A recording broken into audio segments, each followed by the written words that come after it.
So you see, we get the information about more people: Colonel, Mrs. Garrott, Mr. Hugh Whitbread. You remember Mr. Hugh, the one who had dinner with Richard and Lady Burton. Yes. Mr. Bowley, Mrs. Hilberry, Lady Mary Maddox, Mr. Quinn, intoned Wilkin. She had 6 or 7 words with each, and they went on. So this is Clarissa's function, you see. They are there, she's at the door or near the door, and she says something, 7 or 6 words to each of them, and then they entered the party, yes. Very polite words. Very what? Polite words, yes, of course. Well, remember that she is the perfect hostess. Yes. Yes. And yet, for her own part, it was too much of an effort. She was not enjoying it. It was too much like being just anybody standing there. Anybody could do it. Yet, this anybody she did a little admire. Couldn't help feeling that she had, anyhow, made this happen. So you see, she realized that this was something that she had done, and that although it was simple, but it was important, yes, that it marked a stage. This post that she felt herself to have become. For oddly enough, she had quite forgotten what she looked like, but felt herself a stake driven in at the top of the stairs. Every time she gave a party, she had this feeling of being something not herself, and that everyone was unreal in one way, much more real in another. It was, she thought, partly their clothes, partly being taken out of their ordinary ways, partly the background. It was possible to say things you couldn't say anyhow else, things that needed an effort, possible to go much deeper. But not for her, not yet anyhow, yes? So the things she had to say needed an effort, but an effort of being kind. It was not that she said deep things to the people. How delightful to see you, she said. Dear old Sir Harry, he would know everyone. And what was so odd about it was the sense one had as they came up the stairs, one after another. Mrs. Mount and Celia, Herbert Ainsty, Mrs. Dacres, oh, and Lady Bratton. She doesn't like at No, all. no, no, no. How awfully good of you to come, she said. And she meant it. It was odd how standing there, one felt them going on, some quite old, some. What name? Lady Rossiter. But who on earth was Lady Rossiter? So you see, she had a guest that she had not invited. Hmm? Clarissa. That voice, it was Sally Seton. You remember Sally, her friend? Yes. Yes, when they were adolescents. Yes. When the one who ran naked. Yes, the one who ran naked outside the bathroom. So apparently this Sally is now Lady Rossiter. So Sally Seton, after all these years, she loomed through a mist, for she hadn't looked like that, Sally Seton, when Clarissa grasped the hot water can to think of her under this roof. Under this roof, not like that. So evidently, Sally has changed a lot, yes? All on top of each other, embarrassed, laughing, words tumbled out, passing through London, heard from Clara Haydon. What a chance of seeing you. So I thrust myself in without an invitation. So you see, in this case, they are really happy to see each other, yes? I mean, they are embarrassed, they are laughing, you know, and Sally said that she knew about the party and she went, yes, without an invitation. One might put down the hot water can quite composedly. The luster had gone out of her. You understand the luster, no? El brillo. Yes. como que se había perdido el brillo. Yet it was extraordinary to see her again, older, happier, less lovely. They kissed each other, first this cheek, then that, by the room door, and Clarissa turned with Sally's hand in hers and saw her rooms full, heard the roar of voices, saw the candlesticks, the blowing curtains, and the roses which Richard had given her. I have 5 enormous boys, said Sally. So it is funny to see the change in Sally, no? Because you remember that Sally didn't want to marry, she wanted to be free, etc., etc. But, well, now she is older. She's a mature woman, the same age as Clarissa, probably 50 something, and she has 5 enormous boys. She had the simplest egotism, the most open desire to be thought first always. And Clarissa loved her for being still like that. I can't believe it, she cried, kindling all over with pleasure at the thought of the past. You remember that Clarissa had started the day remembering Burton. From the very beginning, yes, when she's walking along the streets, she was thinking of Burton and Sally and Peter, no? So this is, I mean, extraordinary to see Sally again. But alas, Wilkins wanted her. Wilkins was emitting in a voice of commanding authority, as if the whole company must be admonished, and the hostess reclaimed from frivolity one name. Wilkins is the kind of porter, yes, a man that they hired for parties, the one who is at the door and introduced the people. The Prime Minister, said Peter Walsh. So you see, now Clarissa had to go and say hello to the Prime Minister. The Prime Minister, was it really? Ellie Henderson marveled. What a thing to tell Edith. You see, so everybody now is looking at the door. One couldn't laugh at him. He looked so ordinary. You might have stood him behind a counter and bought biscuits. Poor chap, all rigged up in gold lace.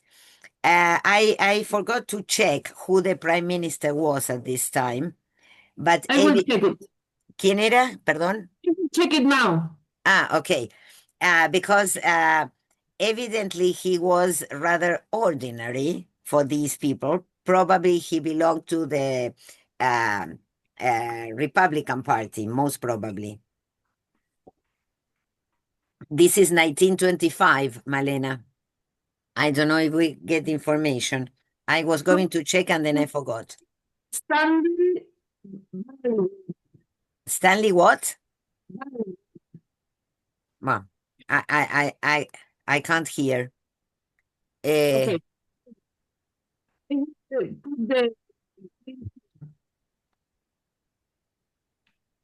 You are going to write the name? Yes, Baldwin. Like the actor. Okay, okay. Well, evidently he was not a figure, let's say, like there we have, yes. Stanley Baldwin, yes, okay, good. So Conservative Party. he belongs to the Conservative Party. How strange to look so ordinary, no? Well, and okay. And to be fair, as he went his rounds, first with Clarissa, then with Richard escorting him, he did it very well. He tried to look somebody. He tried to look somebody. Look at this sentence, because it is so ironic, ¿no? Trataba de parecer alguien, ¿no? Como que very, very, very ironic. He tried to look somebody. It was amusing to watch. Nobody looked at him. They just went on talking. Yet it was perfectly plain that they all knew. Fell to the marrow of their bones this majesty passing, this symbol of what they all stood for, English society. So again, the irony here, yes, of this situation. Old Lady Bratton, and she looked very fine too, very stalwart in her lace, swam up, and they withdrew into a little room, which at once became spied upon, guarded, and a sort of stir and rustle rippled through everyone openly. The Prime Minister. Lord, Lord, the snobbery of the English, thought Peter Walsh. So you see that when we get all this irony, it generally, in a way, communicates what Peter Walsh thinks. Yes, because he's also a great critic of this English society. Standing in the corner, how they loved dressing up in gold lace and doing homage. There, that must be, by Jove it was, Hugh Whitbread, snuffing round the precincts of the great, grown rather fatter, rather whiter, the admirable Hugh. He looked always as if he were on duty, thought Peter, a privileged but secretive being, hoarding secrets which he would die to defend, though it was only some little piece of tittle-tattle dropped by a court footman. I don't know if you remember that they had said when they were young that Hugh was a symbol of the public English school, ¿no? De las escuelas estas muy exclusivas. And so this is what he thinks now. Now he always looks as if he had a great secret, but it was only some piece of gossip. Yes, he wasn't important, but he felt he was important. Yes. So such were his rattles, his baubles, in playing with which he had grown white, come to the verge of old age, enjoying the respect and affection of all who had the privilege of knowing this type of the English public school man. Yes? Inevitably, one made up things like that about Hugh. That was his style, the style of those admirable letters which Peter had read thousands of miles across the sea in the Times, and had thanked God he was out of that pernicious hubble bubble. So we know, because we read it before, that Hugh was a great writer of letters to the Times. Yes. That was why Lady Burton wanted him to write her idea, no, of sending. You remember her idea was to send in a lot of people to Canada. Yes, to have fewer people in England. Yes. But lesser people, social lesser people. Yes, of course, poor people or middle class, but not the high class, obviously. If it were only to hear baboons chatter and coolies beat their wives. And an olive-skinned youth from one of the universities stood obsequiously by. Him he would patronize, initiate, teach how to get on, for he liked nothing better than doing kindnesses, making the hearts of old ladies palpitate with the joy of being thought of in their age, their affliction, thinking themselves quite forgotten. Yet here was dear Hugh driving up and spending an hour talking of the past. This is something that also Clarissa mentioned when they were young, and Sally and Peter were criticizing Hugh. And I don't know if you remember that Clarissa said, "Oh, but he looks after his mother." You remember? He's no. Well, this is something that apparently he's famous for. Yes, he pays attention to old ladies. He talks to them. He's very kind in that sense. So the all judging, the all merciful might excuse. Peter Walsh had no mercy. Yes. So for the others, yes, this Hugh was very kind and very good, but Peter had no mercy. For Peter, he was stupid, and that's all. Villains there must be, and God knows the rascals who get hanged for battering the brains of a girl out in a train do less harm on the whole than Hugh Whitbread and his kindnesses. Too much, no? No, claro. He's very, very cruel. He hates Hugh.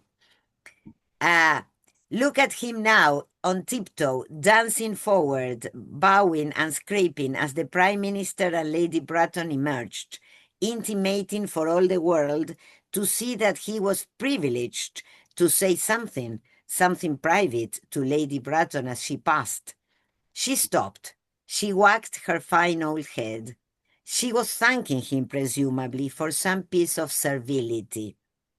She had her toadies, minor officials in government offices, who ran about putting through little jobs on her behalf, in return for which she gave them luncheon. So, you see, for Lady Bratton, yes, she had these toadies, ¿no? Como que tenía sirvientes que le hacían cosas, and then she gave them luncheon. But she derived from the 18th century. She was all right. So Peter said, okay, but she comes from the 18th century. Qué exageración. Too much. Now, Clarissa escorted her prime minister down the room. Look at this, her prime minister, no? Again, the irony of the situation. Prancing, sparkling with the stateliness of her gray hair. She wore earrings and a silver-green mermaid's dress. Lolloping on the waves and braiding her tresses she seemed, having that gift still, to be, to exist, to sum it all up in the moment as she passed. So this is extraordinary, how Peter thinks of Clarissa. That, I mean, she has this gift. What is the gift? To be. So for him, Clarissa is everything, because the important thing about Clarissa is that she has this gift to be, to exist, to sum it all up in the moment as she passed. Now, this is extraordinary. For him, Clarissa is everything, right? Turned, caught her scarf in some other woman's dress, unhitched it, laughed, all with the most perfect ease and air of a creature floating in its element. But age had brushed her. And so now he identifies the effects of age, no? Because remember that Clarissa is 50-something, but apart from that, she has been ill. Even as a mermaid might behold in her glass the setting sun on some very clear evening over the waves. There was a breath of tenderness. Her severity, her prudery, her woodenness were all warmed through now. One of the things that Peter told Clarissa when they were young was that it was her woodenness, ¿no? Que era dura, que era como de madera, ¿se acuerdan? Yes. And now he says that all her severity, her prudery, her woodenness were all warmed through now, no? So in a way, she has changed a little, yes, because now there is some tenderness in her. And she had about her, as she said goodbye to the thick gold-laced man who was doing his best, and good luck to him, to look important, an inexpressible dignity, an exquisite cordiality, as if she wished the whole world well, and must now, being on the very verge and rim of things, take her leave. So she made him think, but he was not in love. So this is very funny, because this a phrase, this sentence between brackets, but he was not in love. Yes, he is in love from foot to tail. Yes, he's completely in love. Indeed, Clarissa felt the Prime Minister had been good to come. Now we go to Clarissa's mind again. Indeed, Clarissa felt the Prime Minister had been good to come. And walking down the room with him, with Sally there and Peter there and Richard very pleased, with all these people rather inclined, perhaps, to envy, she had felt that intoxication of the moment, that dilatation of the nerves of the heart itself, till it seemed to quiver, steeped, upright. Yes, but after all, it was what other people felt. That, for though she loved it and felt it tingle and sting, still these semblances, these triumphs, dear old Peter, for example, thinking her so brilliant, had a hollowness. Now, Clarissa is always going from one extreme to the other, practically, no? Her personality is like this. She felt that she is intoxicated by the importance of the moment because she's happy, because all these people are enjoying her party. It is a triumph. Peter thinks that she's brilliant, but everything for her had a hollowness. Yes? It is not enough. At arm's length they were, not in the heart, and it might be that she was growing old. But they satisfied her no longer as they used. And suddenly, as she saw the Prime Minister go down the stairs, the gilt rim of the Sir Joshua picture of the little girl with a muff brought back Kilman with a rush. Kilman, her enemy.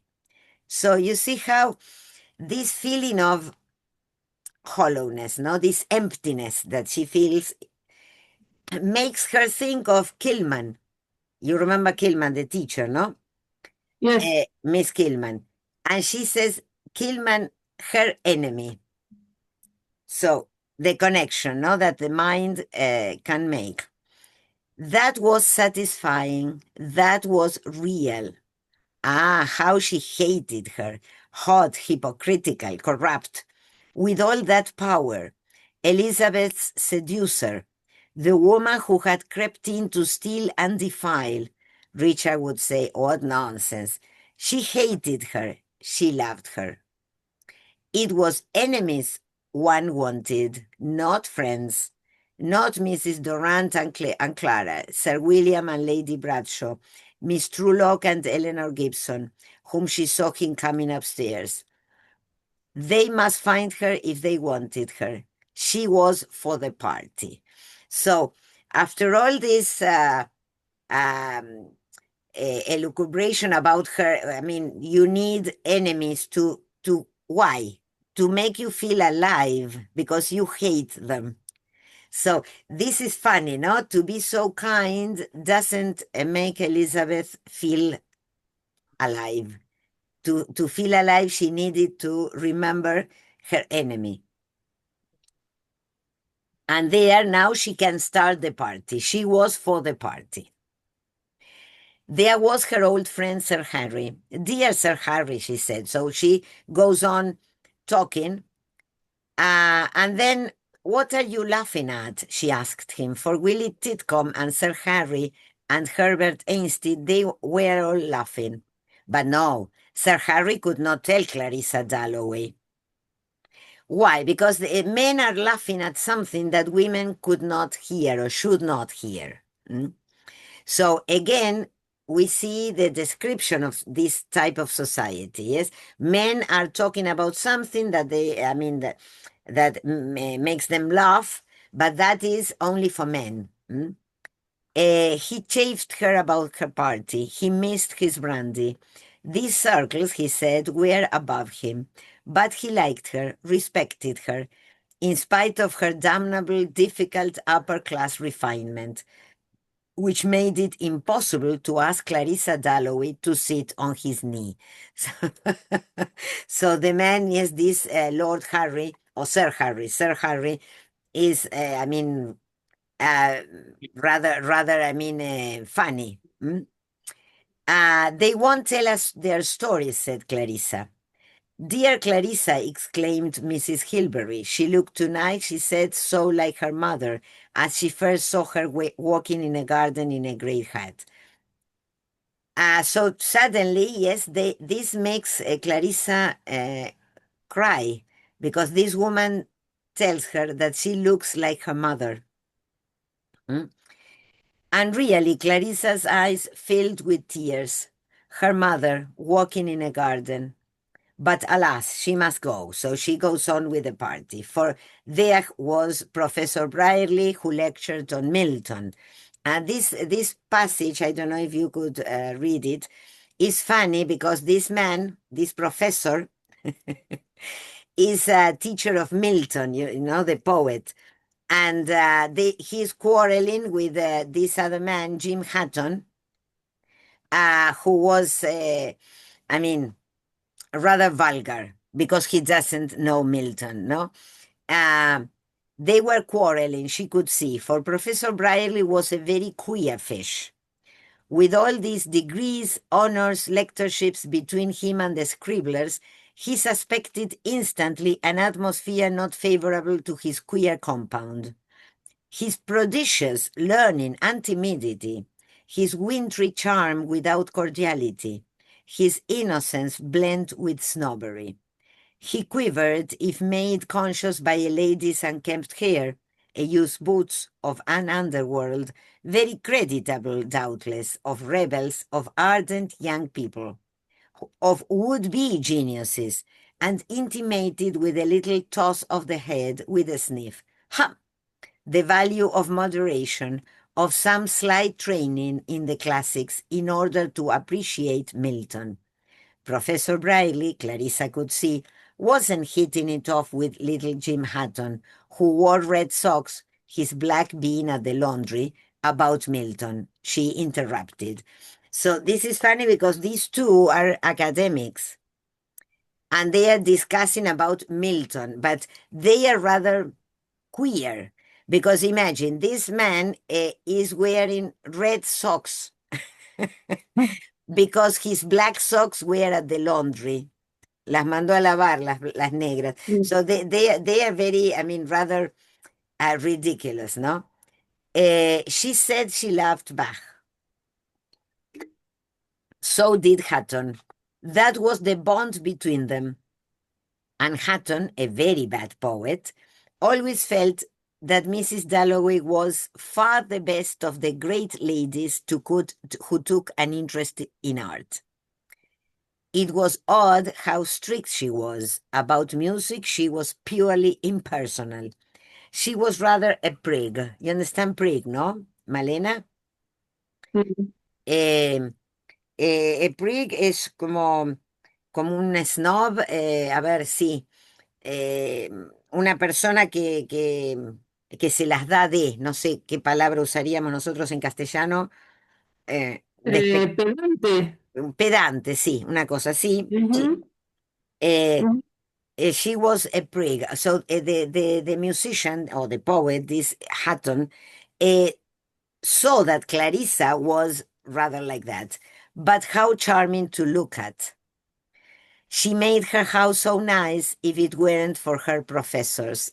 So the two professors who are quarreling, the two of them are very queer, yes? Unusual people to have there. Clarissa had half a mind to snatch him off and set him down at the piano in the back room, for he played divinely. But the noise, she said, the noise, the sign of a successful party. Nodding urbanely, the professor stepped delicately off. He knows everything in the whole world about Milton, said Clarissa. Does he indeed? So you see how they are quarreling, no? Said Hatton, who would imitate the professor throughout Hampstead. The professor on Milton, the professor on moderation, the professor stepping delicately off. But she must speak to that couple, said Clarissa, Lord Gayton and Nancy Blow. So you see, she must go like a hostess, a good hostess, from one to the other, from one group to the other group. Not that they added perceptibly to the noise of the party. They were not talking perceptibly as they stood side by the yellow curtains. They would soon be off elsewhere together, and never had very much to say in any circumstances. They looked, that was all. De nuevo, esta ironía es divina. because these people don't know how to, I mean, they don't have anything interesting to say. No? They talk very little. They would live very little. They looked, that was all. O sea, lucían. Estaban ahí para lucir, para ser vistos. O sea, ¿se dan cuenta esta oración es que es totalmente agramatical? They looked, that was all. En sí misma encierra una ironía fantástica, ¿sí? O sea, para lo único que servían estos dos era para ser vistos. ¿Mm? They looked, that was all. That was enough. They looked so clean, so sound, she with an apricot bloom of powder and paint, but he scrubbed, rinsed with the eyes of a bird, so that no ball could pass him or stroke surprise him.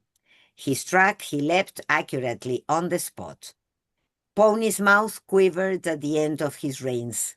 He had his honors, ancestral monuments, banners hanging in the church at home.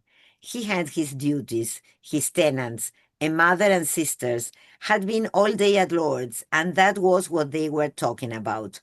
Cricket, cousins, the movies, when Mrs. Dalloway came up. So you see, he is the representation of English, high-class English society, yes? He had monuments, he had honors at church, so his ancestors were everywhere. He had tenants, you understand tenants, ¿no? Terratenientes. Claro, o sea, él tenía tierras que trabajaban otros, digamos. Sí.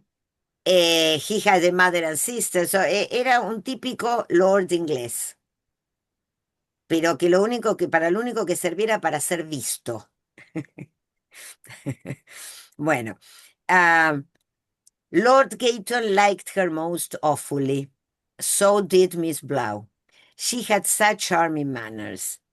It is angelic, it is delicious of you to have come, she said.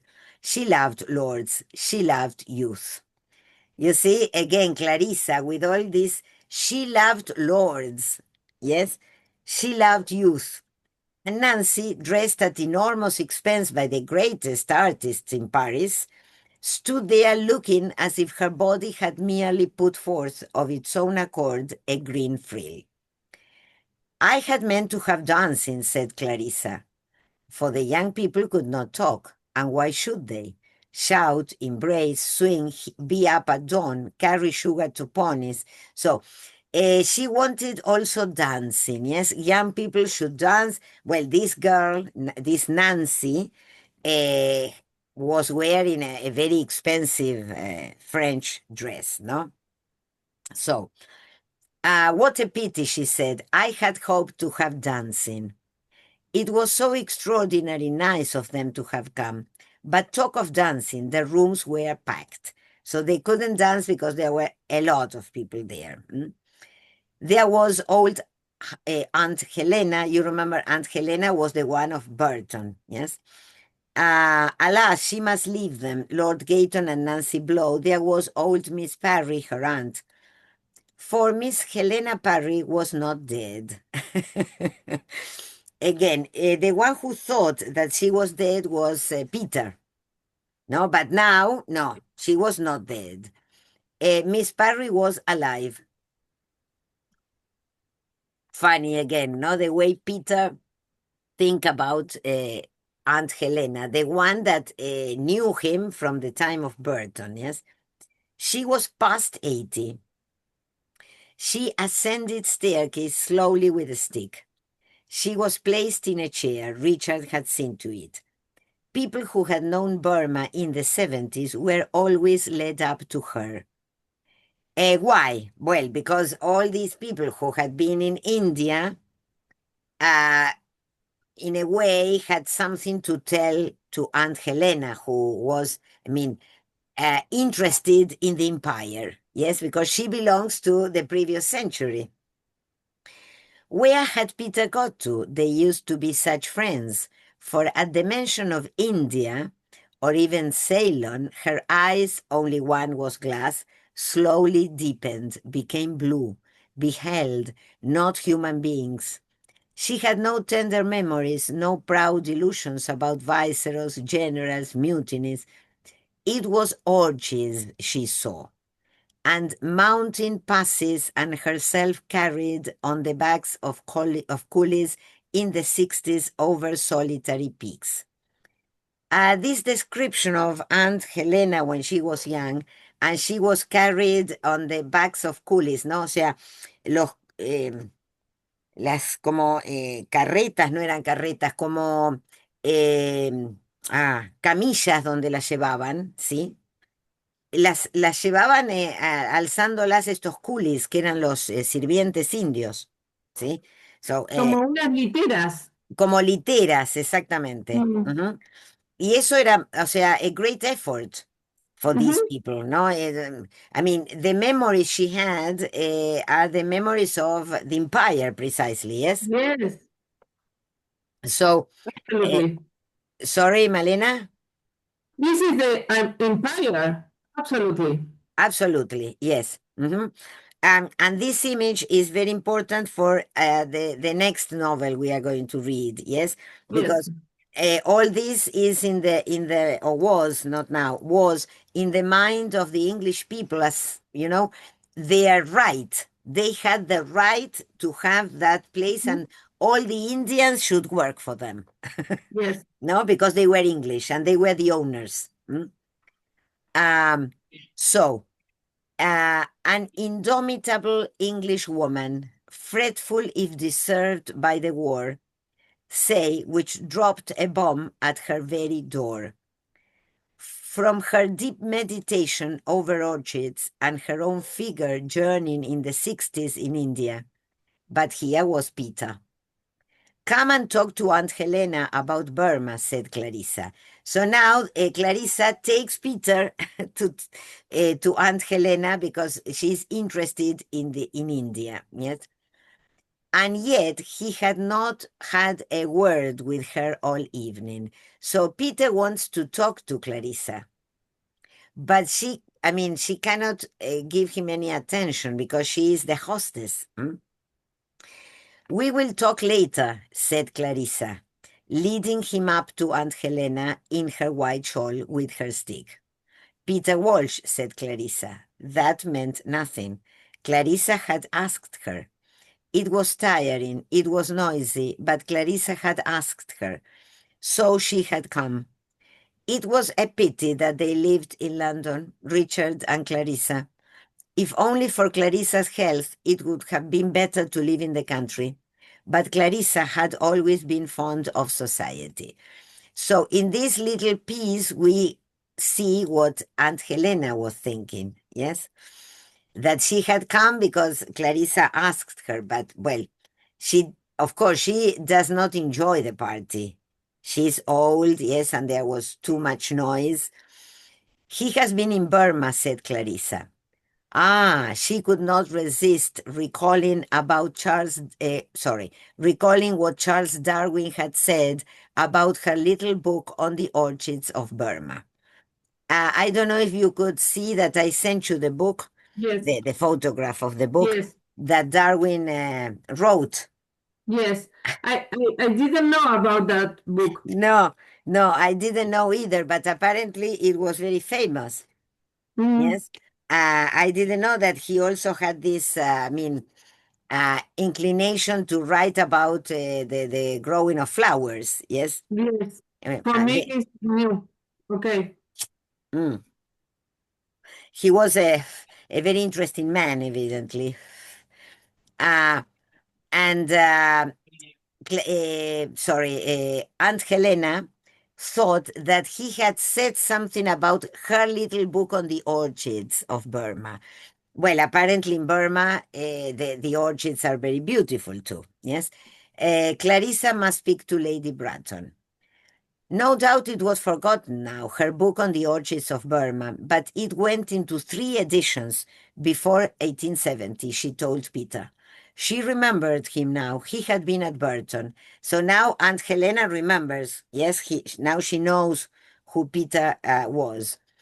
And he had left her, Peter Walsh remembered, without a word in the drawing room that night when Clarissa had asked him to come boating.